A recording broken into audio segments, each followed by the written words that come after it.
A very happy morning, Masters. Thank you so much for joining us. In today's session, we have Ramesh Gajjala with us.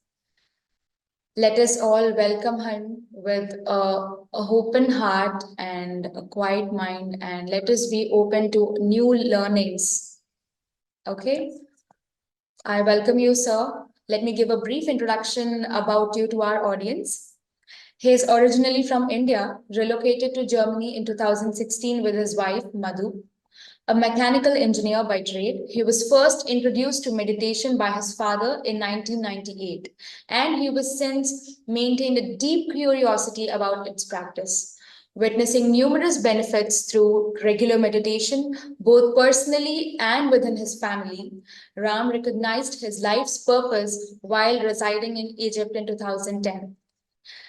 Since then, he has conducted close to 2,000 meditation sessions, infusing his approach with a scientific perspective and a daily dose of inspiration. Balancing his professional and spiritual lives, Ram's work often leads him to where his spiritual guidance is most needed. In his spare time, he finds solace in playing the happy drums and handpan during meditation sessions. I welcome you, sir. A very good morning. Over to you.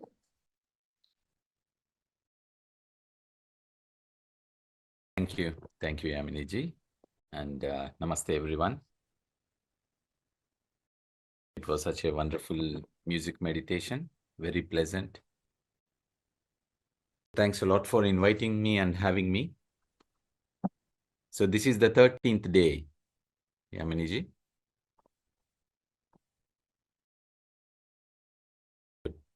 So, myself, Ram, and I'm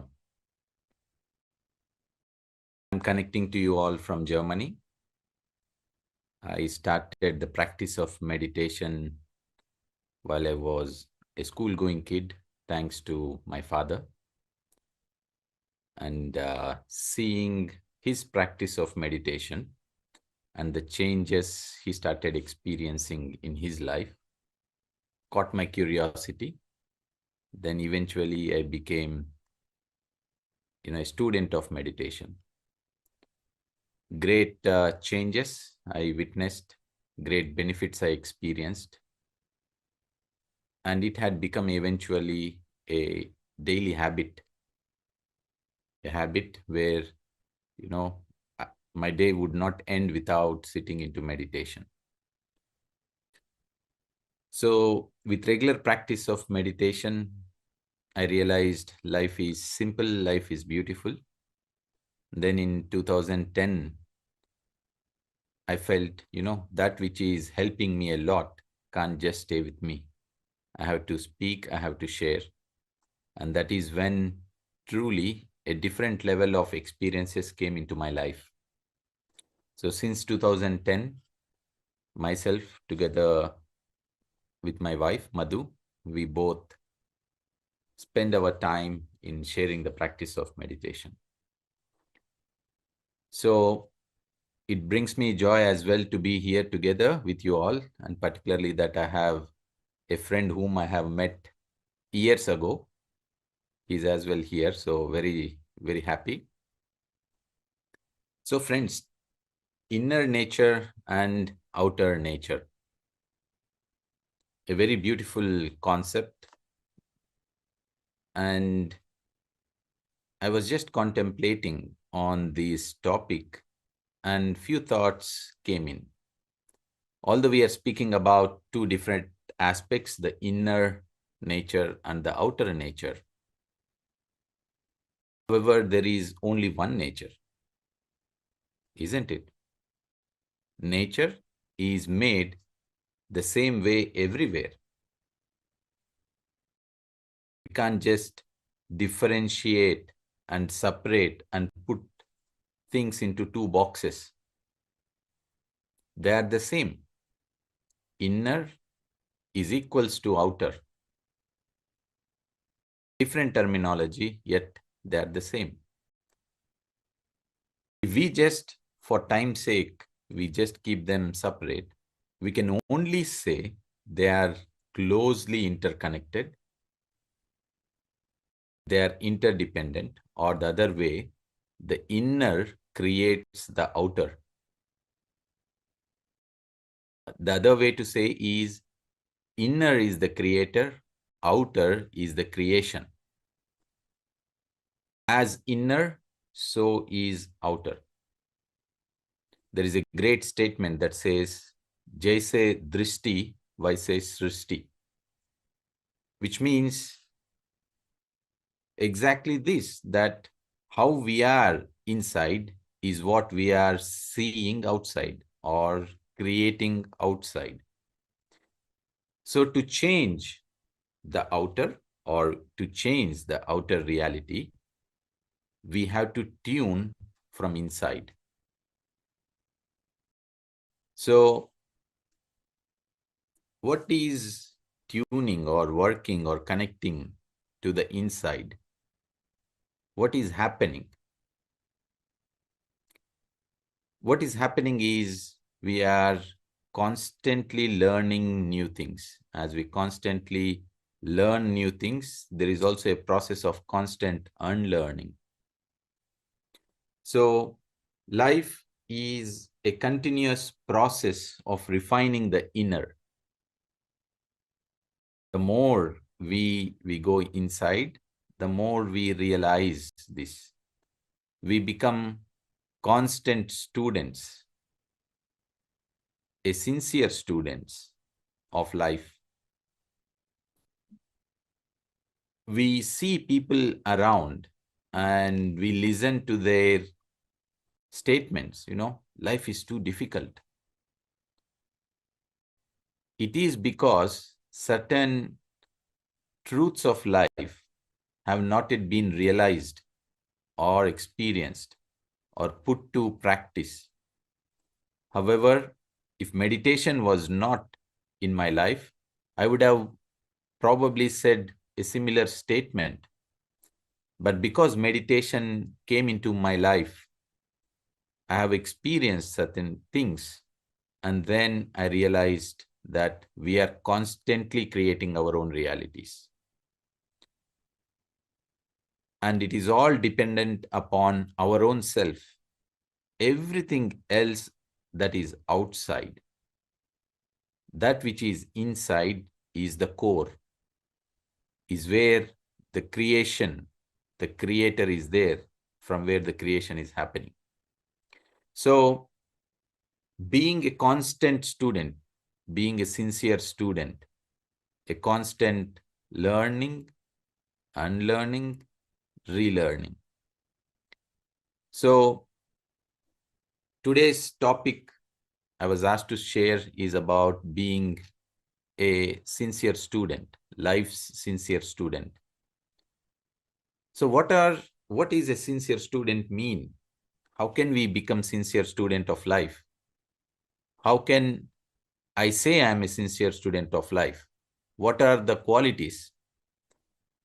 So there are three aspects of being a sincere student. How do we get to know that we are sincere student? So there are three qualities, there are three tools, and there are three outcomes of being a sincere student. So the combination of these three into three will take us closer to become a sincere student. So what are the qualities of sincere student? The qualities of sincere student are openness, readiness, and humbleness. What means openness? What means readiness? What means humbleness? The qualities of being a sincere student. Openness is always understanding that there is more to learn. Although we know a lot, yet that compared to that we can still know it is little. So we are open. We never come to an understanding that we know everything. We are always in an understanding that at every given point of time, we have an opportunity to learn something new on every subject, on every topic. So we keep ourselves open. When we are open, instantly, every situation in our life becomes a teacher.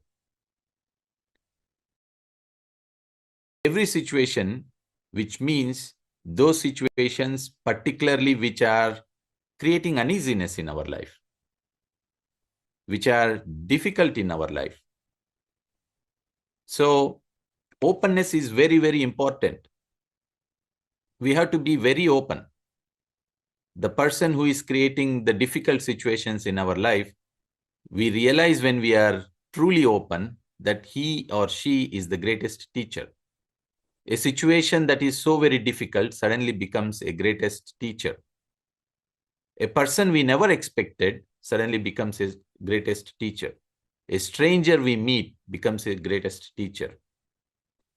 A book that we find becomes a greatest teacher.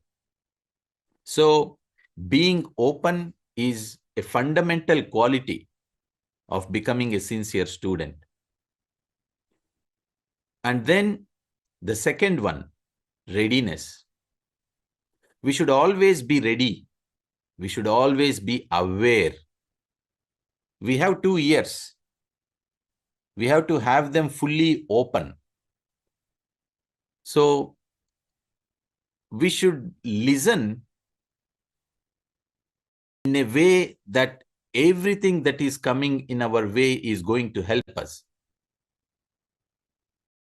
So we have to be ready for that. The moment we listen with any different way of, with a state of being that I know something, then we are not ready. We cannot learn ever when we are not ready. So readiness comes out of awareness. We have to be aware that we are all here in this life because we can learn something from life. And then the third thing is humbleness. Being humble comes from the fact that we know that there is a lot to know. And whatever we know is still little. So we become completely grounded. We become humble. I have seen so many masters, great masters, yet they're always very humble. They're always ready. They're always open.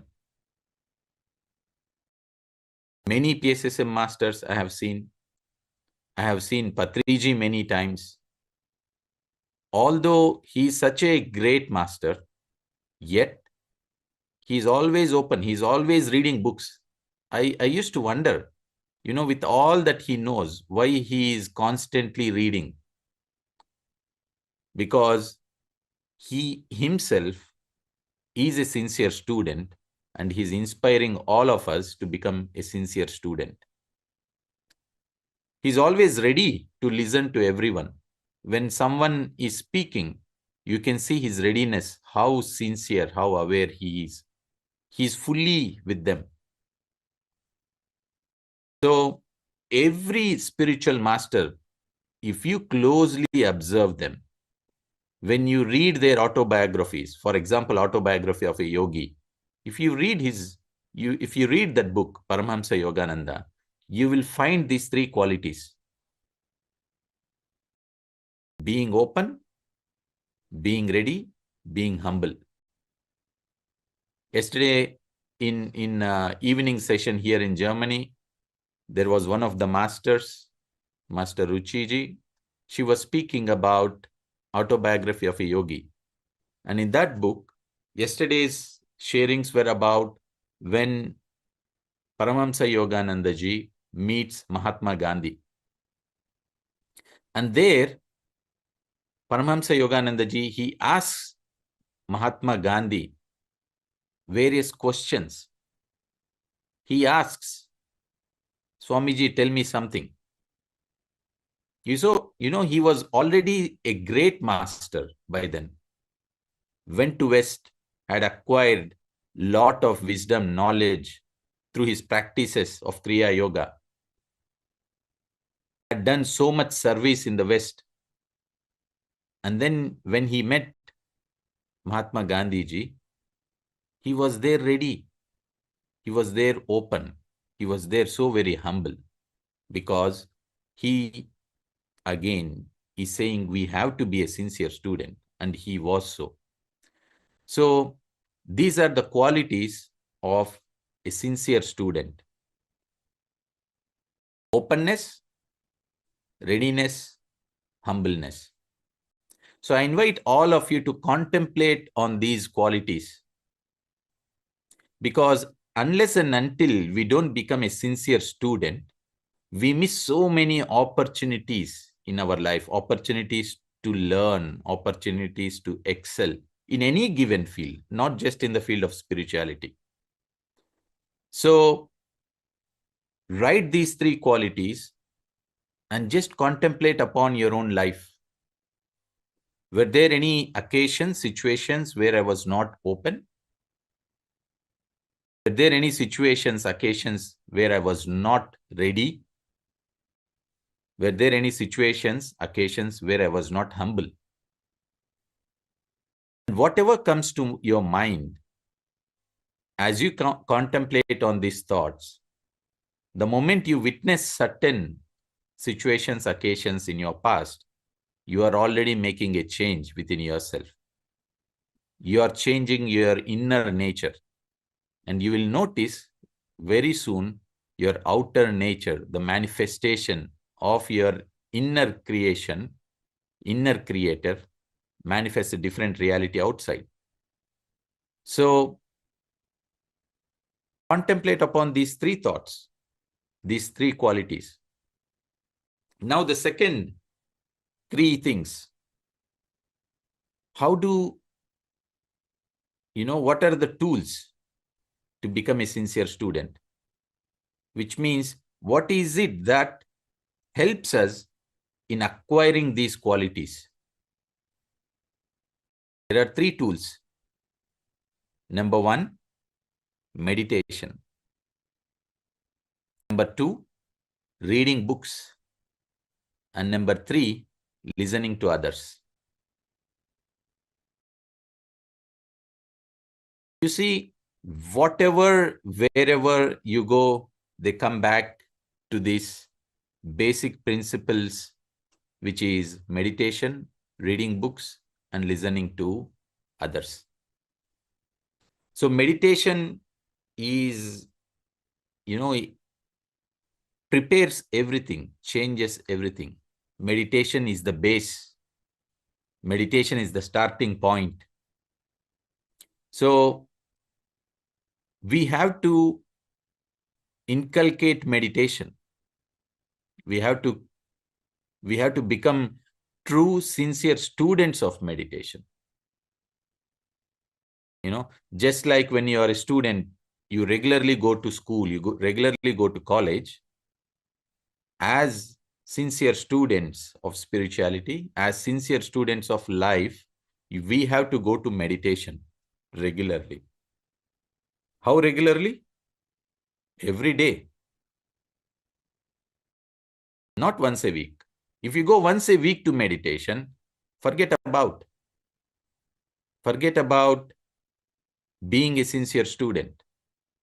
You're simply a student.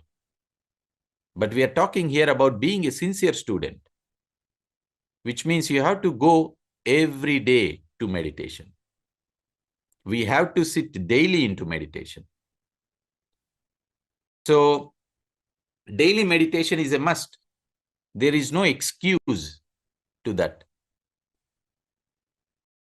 As far as you're breathing, when you don't breathe, yes, that's an excuse, accepted excuse. But if you're breathing, there is no other excuse, which means you're not serious. So If you are breathing, you must be sitting into meditation daily. You must close your eyes. You must observe your breath. If you are not good in doing nothing, how can we become good in doing something? If we cannot excel in simply sitting silent, how can we excel in our speech, in our doing? So meditation is such a fundamental thing. It is such a basic thing. It's such a very, very important thing. So hold meditation. You can leave everything, but when you hold meditation, everything will be fixed upon its own. So meditation is the first tool. What is the second thing? The second thing is reading books. There are so many books. There are so many subjects. So as a true student of spirituality, as a true student of life, we have to read books. Thousands and thousands and thousands of books are there. We have a small library in our home, small one. When we look around, I notice this life is too short.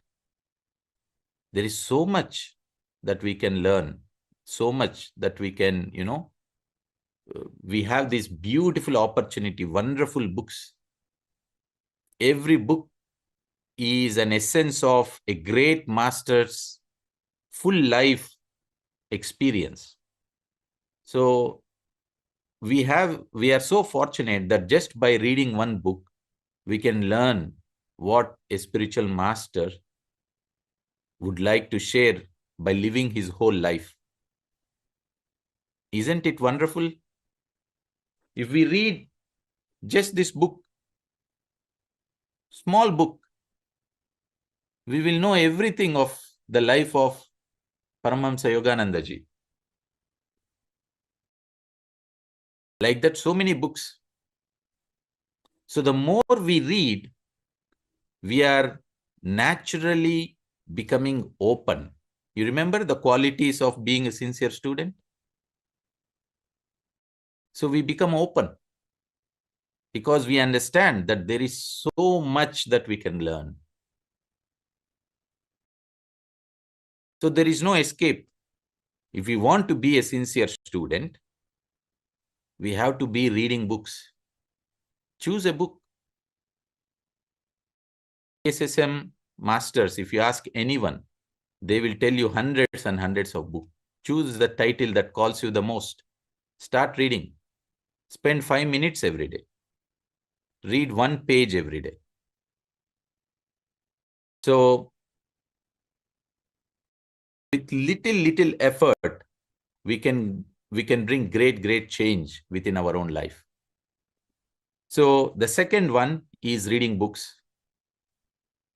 And the third one is another great addition, another great tool, listening to experiences. The more we listen to others' experiences, we can, every other person's life can become our learning. We don't need to undergo similar experiences of other persons. But when we listen to their experiences, our soul, our inner, grasps the wisdom.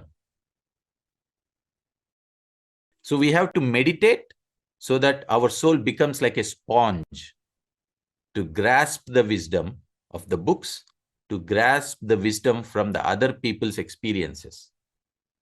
So we don't need to undergo again the whole cycle of experiencing certain things. So that is why it is very important to listen to others' experiences. When you meet people, you have to go and ask. You have to talk to them. You have to ask them. Ask and it is given. What you ask is what you get. So you have to always be in a seeking mode, seeking of what I can learn from here, what I can learn from this person. What can I ask him? Asking right questions. Everything naturally happens because we are in that seeking mode. We are in that wakeful awareness mode. So meditation, reading books, and listening to the experiences of others. So all these three put together, with the practice of meditation, we become aware. Awareness is cultivated there. And then reading books. So by doing meditation more and more, the quality of readiness comes. By reading books and by listening to others' experiences, we become open and we inculcate the quality of humbleness. So we have to use these tools. You see, very simple tools. They are not complicated tools. We don't need to go on top of Himalayas. We don't need to follow a guru, wear different dresses. It's not required. Spirituality is simplified now. Everything is simplified. It's just like in the past, if you want something, you have to go yourself outside. But now, just with your mobile phone, you can get it at your doorsteps. So life is made simple, and so as well spirituality is made simple. Staying at your home, you can experience enlightenment. Staying at your home, you can learn everything. So the three tools of to become a sincere student: meditation, reading books, listening to the experiences of others, thereby inculcating the qualities of a sincere student: being open, being ready, being humble. Then we come to, okay, so what would be the outcome after I become a sincere student? Isn't it? So we are practicing meditation, we are reading books, we are listening to everyone's experiences. So the qualities that we have discussed, we experience them. But what is the outcome? There are three outcomes. The first one is we start sharing our journey. Because as everyone had become our teachers, we realized how important it is that their sharings were our, from where we have learned. So immediately whatever we learned, we will start sharing. It's not, we don't start sharing because we know everything. We start sharing because we have learned something new, and that is enough. And through our journey, we understand that we don't need to arrive to start sharing. It is enough where we are. So if Patriji used to say, if you know A, share about, speak about A.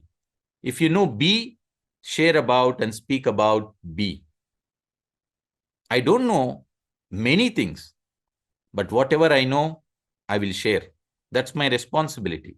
It is because many masters have shared what they knew. I have grasped from all of these masters. And so it is my responsibility, and this becomes the outcome of being a sincere student, that you start sharing. Wherever the opportunity comes, you have to go and share. So I was given this opportunity. I said, no, I can't sleep. It's 3 o'clock in the morning, but no, I have to be here. It's my responsibility to share, because that's a natural outcome of being a student. Only when we start sharing, we also perfect ourselves in becoming a true student. The more we share, the more we learn. The more we learn, the more we share. So whatever we learn, we have to share. Today you learn about this concept, you have to go and speak about it. or whatever you learned, whatever you felt connected, you have to speak about it. You have to share about it. You read a book, you like something, share about it, speak about it. You sit in meditation and you had experienced something, speak about it, share about it. So everything that you observe, everything that you notice, everything that you liked, everything that is helping you, it should not be just helping you. Once it is integrated into your life, something that is helping you, you have to speak about it. You have to share about it. Your journey is not your journey. Others' journey is not simply their journey. It is because of others we are learning so much. And so our learning should become a nice wisdom for everyone else. So sharing is so very important. And the second outcome is service. So we see a bigger picture. The moment we see a bigger picture, we start serving. So we start doing service in every possible way that comes. There are million ways of doing service. There are million ways. You see, for this simple program that is happening, there are so many people in the background. Someone creating posters, someone working on the WhatsApp groups, someone sharing all these information, someone coordinating with various people. Someone was writing me in the morning the messages, hey, it's time. It's all service. All these people are doing this because they are sincere students. They understood that the outcome of all these is basically serving. So the second outcome is service. So whatever comes your way, you have to keep on serving. And there are a million ways. There is no one way. This is service. That is not service. No, there are a million ways you can serve. We all can serve. So then the third thing, the third outcome is encouraging everyone. So as we become true practitioners of all these things, something that naturally comes is that we start encouraging everyone. Why do you think masters write books? Why? Because they found free time? Because they had nothing to do, so they just found a pen and paper? No, it is because they know that this will encourage everyone, that this will be an inspiration to everyone. So we as well, without knowing, will start encouraging everyone. Whatever the change that we experienced, if someone comes and starts asking, shall I do this, shall I do that? You will say, yes, go ahead. There is no right or wrong, just move. You will encourage them, no discouragement. Because there are no students in reality, everyone is a master. So we start encouraging everyone. So these are the three outcomes: sharing, service, encouragement. So this is the concept that came through of being a sincere student.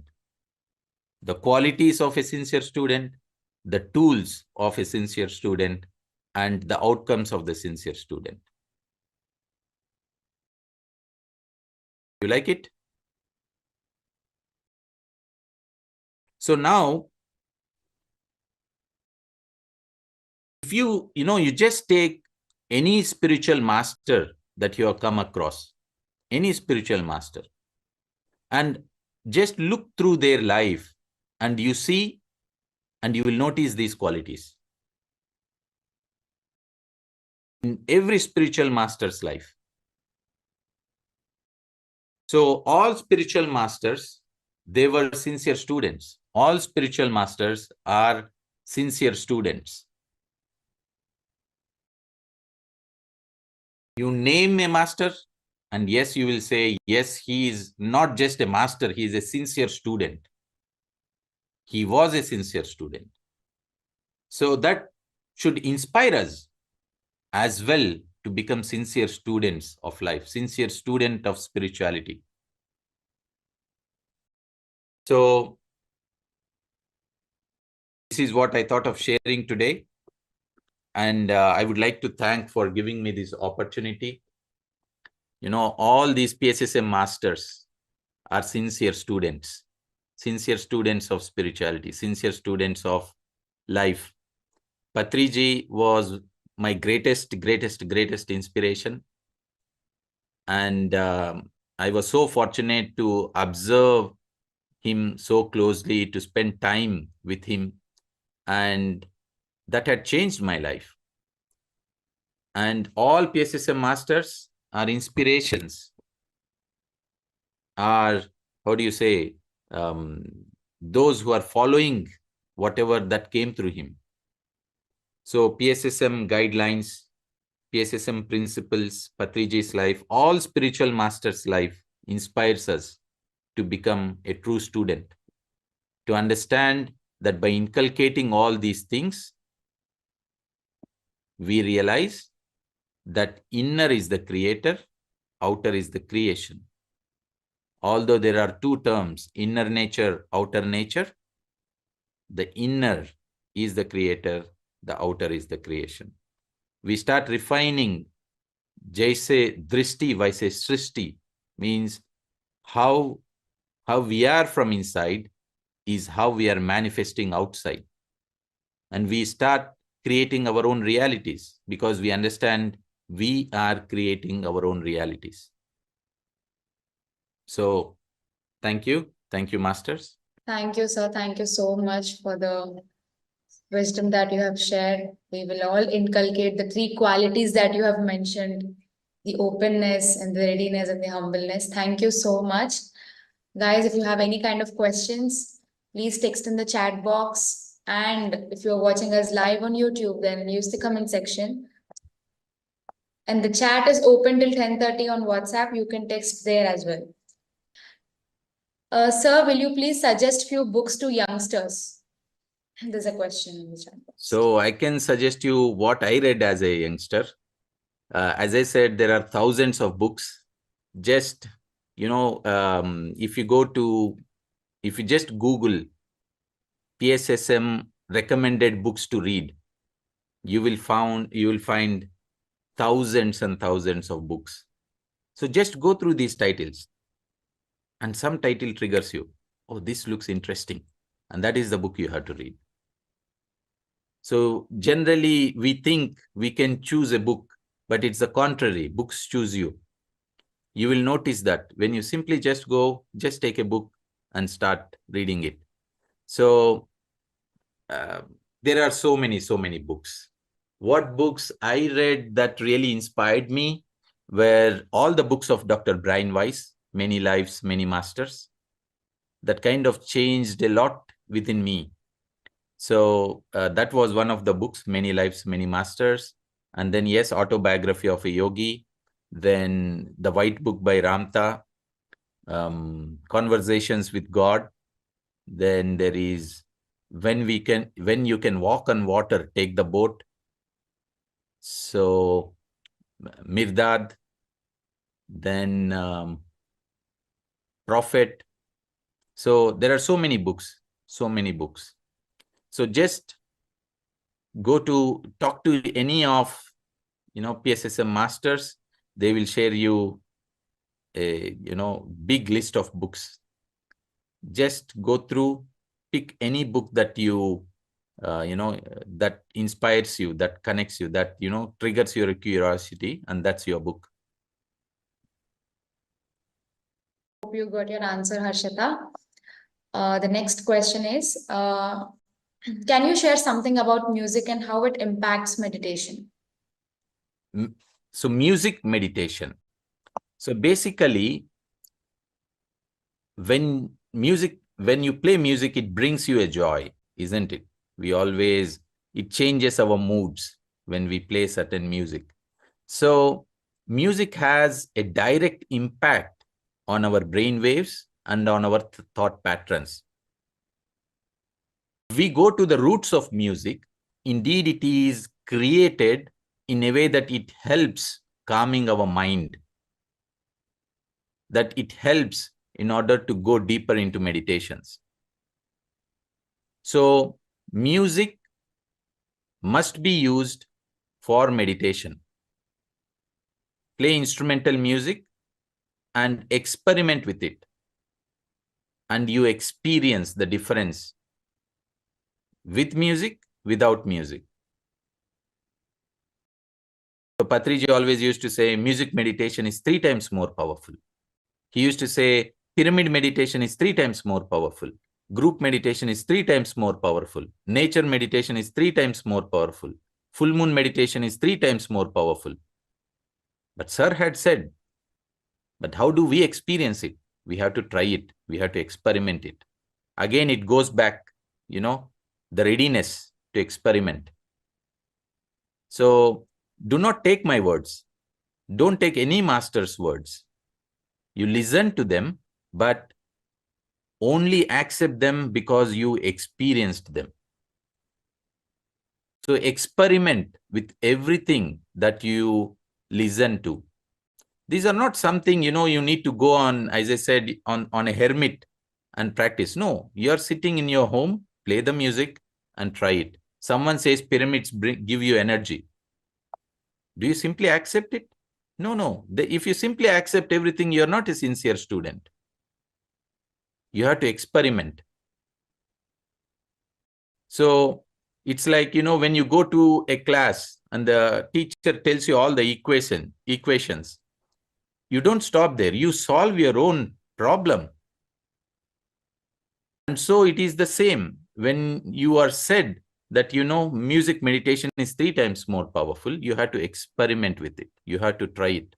When someone says pyramid brings you 3 times more energy, don't believe in it.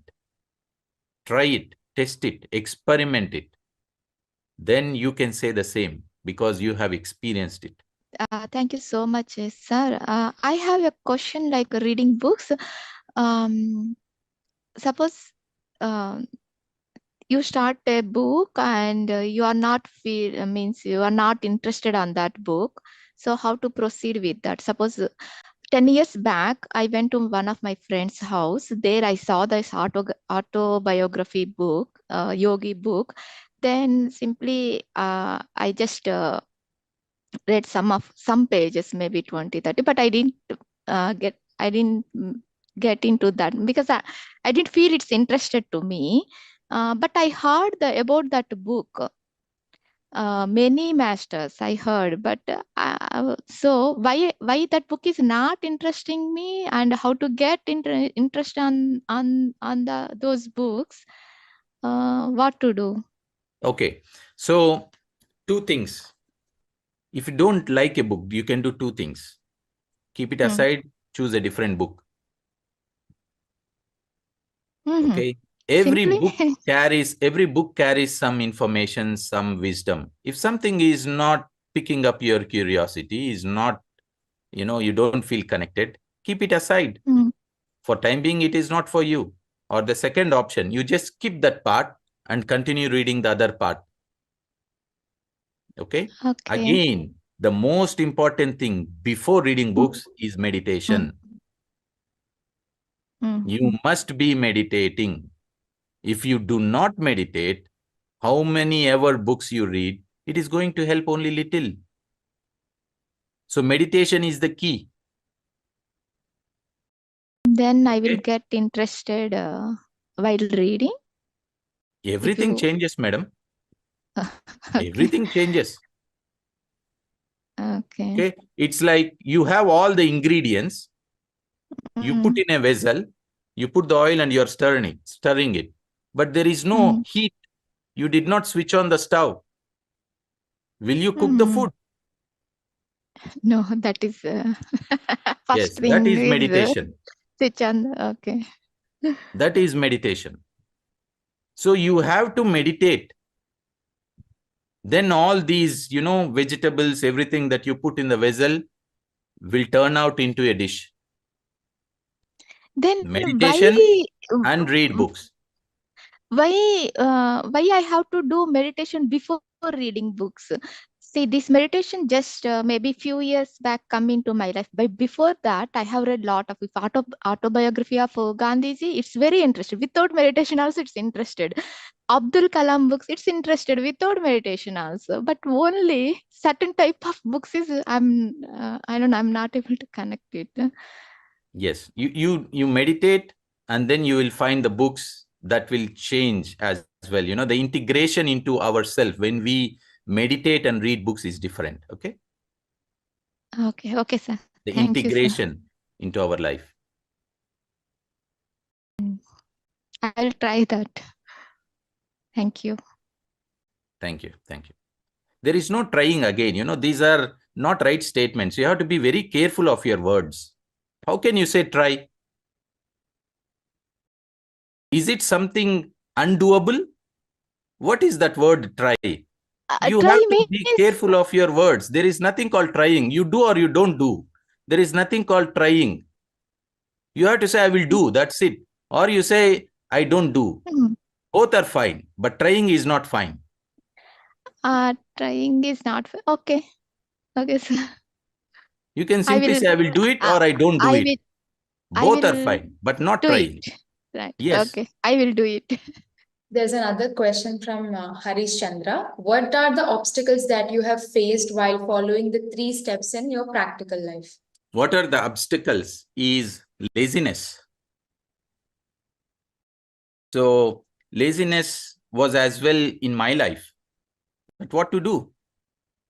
The only thing is I did not give up. I kept on my path. Sometimes I skipped meditation in my beginning days. Sometimes I could not read constantly books. That's fine. Yet I did not lose that path. I kept on going back again and again and again and again and again. Okay. So as a sincere student, you will not drop off. There are no dropouts in a journey of sincere student. There is only, reconnecting, rejoining, restarting. There is no stopping. If there is a stop, it's just a pause. Again, we go back. So laziness was the biggest obstacle. But I would not say obstacle, but I would say, we will have various challenges in life, but every challenge is something that comes there so that we can learn from it. We can grow out of it. You may face a different obstacle. You may face a different challenge, but that is there for you to learn out of it. If there are no obstacles, no path becomes interesting. So they are part of the path. They are there so that we can learn and grow. There's a question from Amita. How to guide a child who is not ready to accept meditation despite suffering immensely, doesn't believe in meditation, and puts off any discussion regarding meditation? This is a very, very beautiful question. Thanks a lot, Amita ji.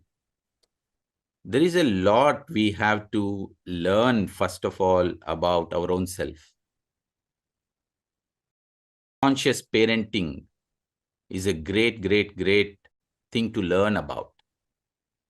To become a conscious parent, we have to work a lot on ourselves. Only when we know about ourselves fully, we will know how to share anything to other person, and particularly childs. Children, they simply replicate what they see around. 90% they are mirrors of the environment around. They are mirrors of your own self. We think there is a problem with the child, but many times the problem is with us. We think the child is doing a mistake, but the mistake is starting with us. When we are not completely refined, we will never notice these things. We have to work a lot on ourselves. Never change other person. I'm not I know that I'm not changing anyone. I'm just simply sharing my experience. If someone is triggered, it was their choice. So never think that, my child is not going to listen. With that very thought, you are pushing them away. Never think someone is doing wrong, and with that thought, you are pushing them away. You are closing a door of change for them. So there are so many things that we have to, first of all, work on ourselves. The more we become an example, the more everything around changes. The total topic is inner reality, outer reality. If in our outer reality a child is not listening, then we have to look it within our inner reality. We have to work within our own self. Is there something that I have to refine within my own self? What is it that someone is not listening? Is that outer reality a reflection that I have to learn patience? What is that outer that is triggering for a change within me? So look into that way. Contemplate what is inside me. If we do not change inside, outside would never change. Because inner is the creator, outer is the creation. Why is he not listening, the child? It is because what is inside me? What should I correct within me?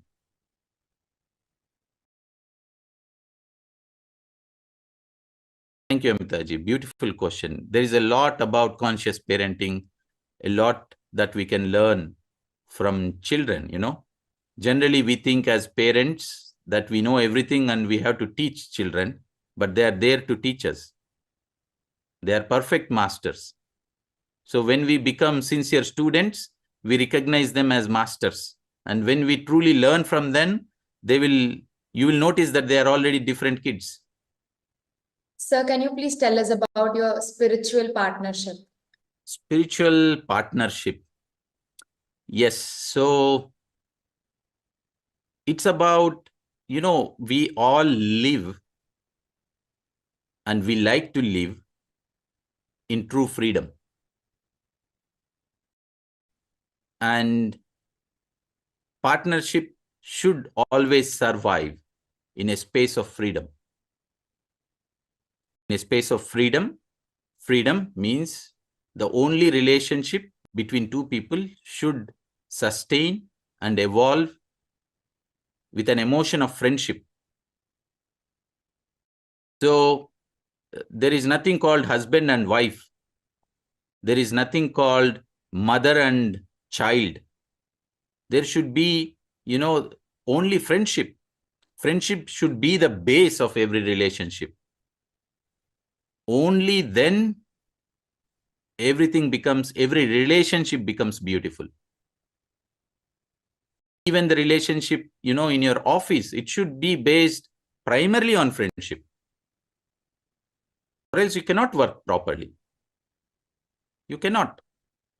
So, friendship, freedom. So, if we come into family relationships, non-interference, non-judgment, there are so many things, but we have to start with friendship. What you want, you have to give to others. You want to experience freedom? It has to be given to everyone around. Okay, last question.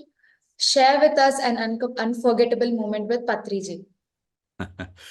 So, a lot. Unforgettable moment. Okay, I will share something that really inspired me. So when we used to live in Egypt, 2008 to 2016, we had the opportunity to meet Patriji, to host Patriji once, twice a year. And every time he used to come, I used to observe him. He was with us for some days. So that was a wonderful opportunity. Something that really inspired me was how he used to use his time. He did not waste a single second.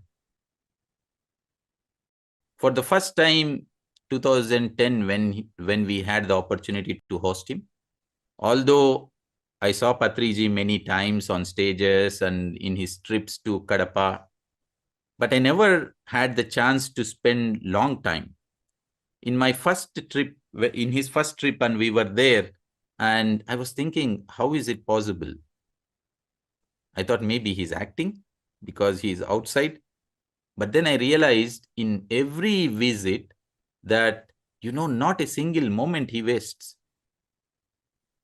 Either he is writing, either he is reading, or either he is cooking, or either he is listening to others, or he is sharing the wisdom.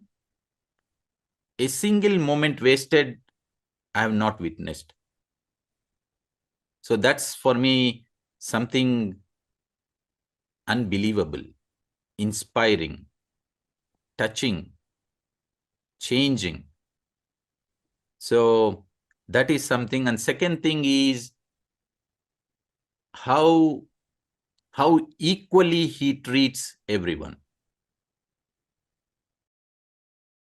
Everyone, a stranger to someone very well known, equally treated, full attention to everyone in every given situation. So yes, there are so many. And he's a good cook, wonderful cook. Yes. So thank you. Thank you, sir. Thank you so much. I would like to share something actually. You mentioned the book Ramtha, the White Book, right? And you also said books only choose you and you don't choose books. That literally happened with me.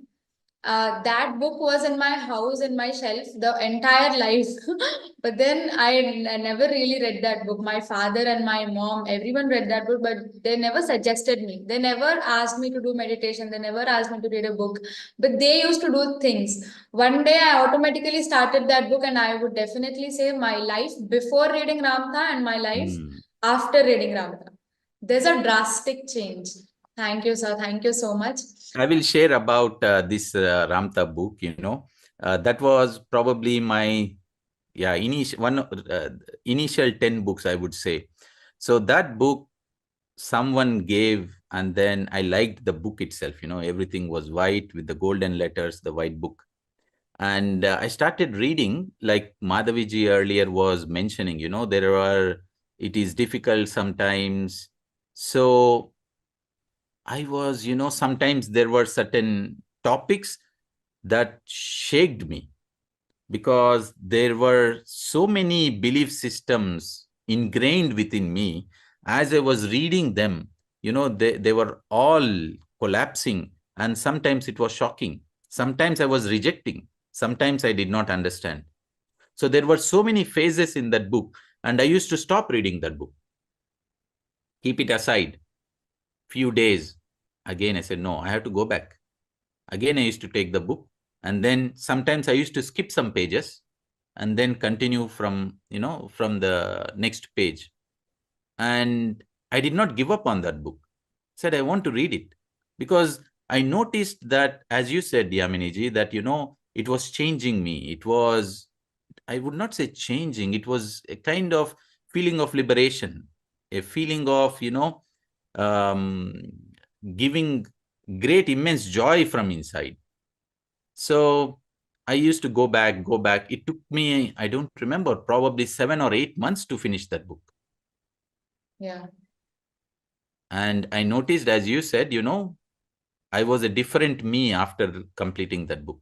Yes. Every page of it slowly changed me. Yes. For the first time when I read, I couldn't understand certain topics. Then again, I had to start the book, and again I read it. Yes. It was like really nice. Wonderful, Ram. Thank you so much for coming in and sharing with us your wonderful, wonderful, wonderful wisdom.